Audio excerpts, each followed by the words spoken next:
Сәлем достар, қалдарыңыз қалай? Бүгін біз көптен күткен биохимия курсын бастайтын боламыз. Бүгінгі біздің алғашқы сабағымыз наруздар биохимиясы. Жалпы белоктар дегеніміз не? Белоктар, олар амин қышқылдарынан құралған заттар. Ал осы зат құрамында міндетті түрде азоты бар күрделі органикалық қосылыс. Белок біздің ағзамыздың негізгі кірпіші. Кірпіш болмаса үй құралмайды ғой. Сол сияқты біздің ағзамызда белок болмаса құралмайтын еді.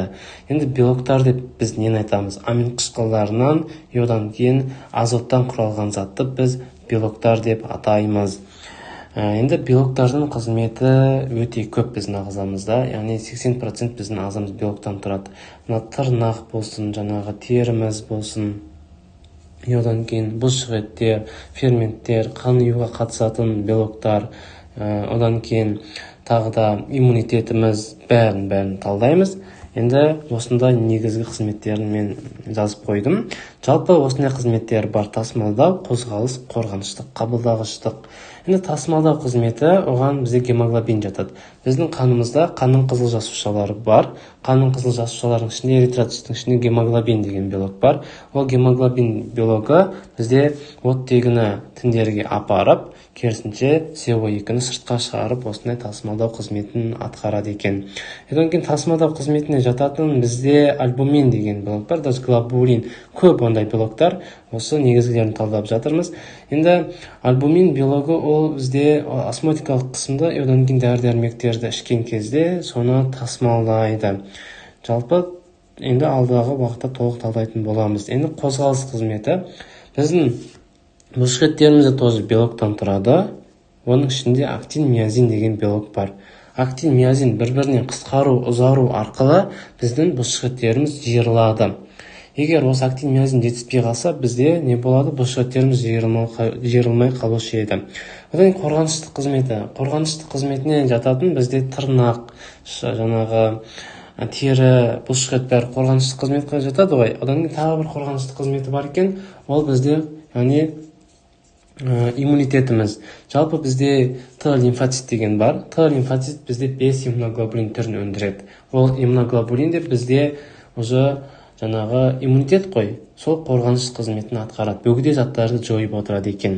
Одан кейін тағы қорғаныштық қызметі біздің тері жабындыларымыз, қан тамырымыз не істеп кетсе, жыртылып, кесіліп кетсе, біздің қанымызды тоқтататын белоктар бар. Оны қан ұйытатын белоктар деп атайды. Осындай негізі белоктар жетіспесе ағзамызда негізі өте қиын. Енді қабылдағыш родопсин, ядопсин деген не бар? Көзімізде белок бар. Сол белок бізде сәулелерді қабылдайды екен. Сол сәулелерді қабылдап, біз көзіміздің жақсы көруіне қатысады. Ол жетіспесе бізде не болады? Көзіміз жақсы көрмей қалушы еді. Осындай негізі маңызды қызметтер көп енді.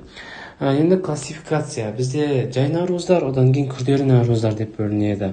Жай наруздар бізде альбуминдер, глобулиндер, протаминдер, гистондар.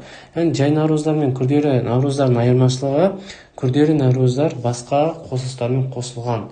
Например, хромо, глико, металло, фосфо, липопротеиндер.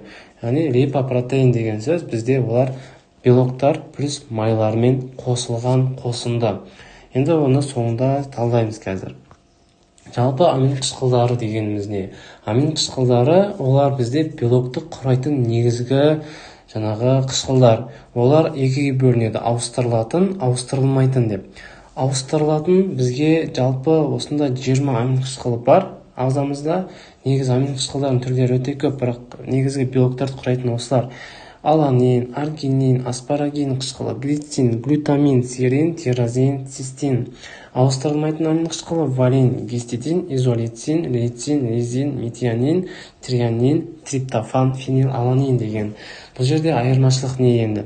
Жалпы ауыстырылатын амин қышқылдар біздің ағзамыз жасап болады. Басқа қосылыстардан, майлардан, көмірсулардан, бұлар белоктардан жасап болады. Ал енді ауыстырылмайтын амин қышқылдары біздің ағзамызда мүлде жасалмайды екен. Біз оны сырттан, жұмыртқадан алуымыз керек. Одан кейін еттен алып отыруымыз керек. В основном жұмыртқа, ет қой бізде көп тұтынатынымыз. Осындай.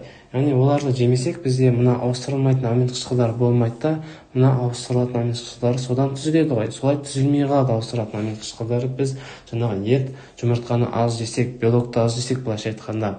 Енді осылар қосылып бір-бірімен бізде белокты құрайды екен. Жалпы енді белоктардың кейбір түрлеріне тоқталып кетейік. Жалпы альбумин молекуляр массасы 6500 дартын, функция ол капиллярларда плазманың жоғалуына жол бермейтін коллоидты осмотикалық қысымды жасау. Тауық жұмыртқасында көп. Яғни бізде сұйықтық бар ғой біздің ағзамызда. Біздің ағзамызда жаңағы 80-90% судан тұрады. Сол суды ұстап тұратын бізде альбумин осмотикалық қысымды ұстап тұрады. Егер толық талдаймыз, қазірше мынаны бірінші, екінші курс болсаңыздар, факт ретінде жаттай тұрыңыздар. Мен жеке сабақта түсіндіріп беретін боламын, прямой эфирде түсіндіріп беретін боламын.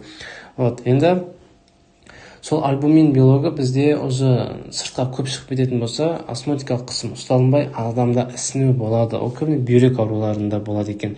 Енді липопротеин деген бар. Ол липопротеин бізде күрделі, ал альбумин ол жай наркозға жатады. Липопротеин ол күрделі наркоз, олар жаңағы майлармен қосылған белоктар.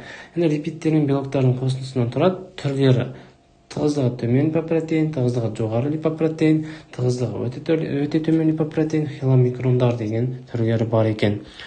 Жалпы енді үшеуіне тоқталып кетейік. Тығыздығы жоғары липопротеин 8-11 нанометрден тұрады. Холестеринді перифериялық тіндерден бауырға тасымалдайды. Яғни біздің ағзамызда холестерин майдың деңгейін ұстап тұрады. Осылар бір-бірімен фракция деп аталынады. Бұны май алмасуында талдаймыз әлі. Тығыздығы жоғары липопротеин холестеринді керісінше перифериялық тіндерден бауырға тасымалдайды. Ал тығыздығы төмен липопротеин керісінше олар бауырдан перифериялық тіндерге тасымалдайды. Например, мына қолымда егер менде не жетіспей жатса, тіндерде жаңа холестерин жетіспей жатса, яғни ол алатта бізде не істейді? Бауырдан алатта тығыздығы төмен липопротеин алатта холестерин тасымалдап береді. Ал керісінше көп болып кетсе, тығыздығы жоғары липопротеин ол керісінше бауырға тасымалдайды екен. Егер бұл клиникада маңыздылса, тығыздығы төмен липопротеин ол бізде жоғарылап кетсе, атеросклероздық ауру дамиды. Атеросклероздық бляшка дамып, жаңағы көптеген асқынуларға келуі мүмкін. Хиломикрондар олар уже үлкен, олар жаңағы тығыздығы жоғары, тығыздығы төмен, ол хиломикрондардан кіші болады. 75-120 нанометр. Шектен перифериялық тіндер мен бауырға тамақпен бірге келетін холестерин мен май қышқылдарын тасымалдау қызметін жасайды екен. Бүгінгі бірінші бөлімде мен яғни белоктарға жалпы сипаттама бердім. Екінші бөлімде біз толығырақ талдайтын боламыз.